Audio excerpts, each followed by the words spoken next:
The earliest references to paedophilia in the church context date back to 190 AD.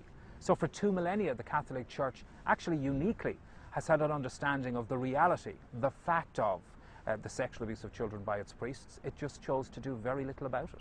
I was instrumental in setting up of an inquiry called the Ferns Inquiry, which reported a few years ago now, and it's the end point of my book Beyond Belief. And that report, that was the first ever major state investigation into the Catholic Church and states' handling of abuse perpetrated by priests.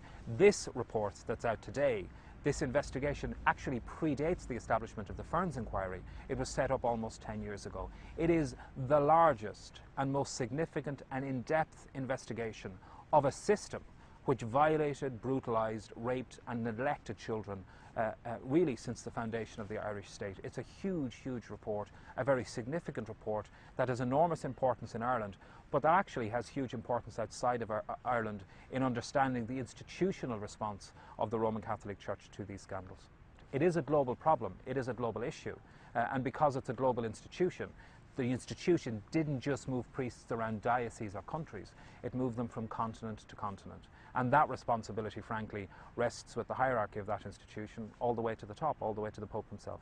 I think it'll undoubtedly inflict further damage on the authority of the Catholic Church unless the Church embraces and acknowledges and takes responsibility for the findings of the report.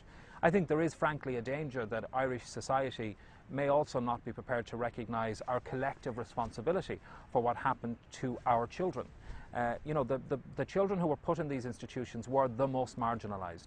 They were children living in extreme poverty, children who it was deemed were at moral danger because of the lifestyle decisions of their parents. I mean, appallingly subjective, judgmental decisions that saw children removed from loving homes and put in these institutions. But these were the most marginalised children. These were the children that nobody wanted to see. And because we didn't want to see them, we banished them to these institutions where they were brutalised. And we have to take, as a society, responsibility for that.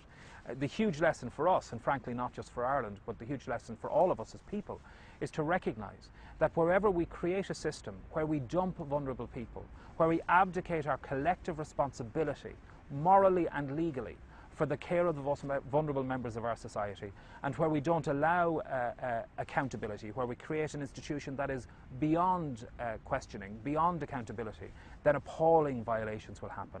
That's the reality in Ireland. It's been the reality in the United States, in Australia, as I found out a few years ago in Brazil, across the Roman Catholic world.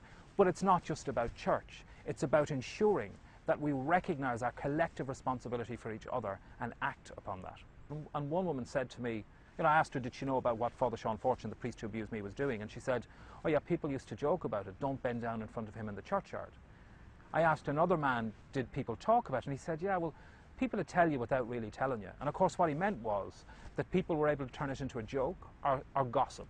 So they got the salacious thrill of the joke or the gossip without having to take responsibility for what they knew. People chose to deny a wrong that they saw happen in front of them. And the result of that was the ongoing perpetration of really horrific crimes against children and society abdicating any responsibility for that. So yes, people knew. People always know. The things that happen in the world happen because we tolerate them, and it's up to us to choose not to tolerate them if we want to change that.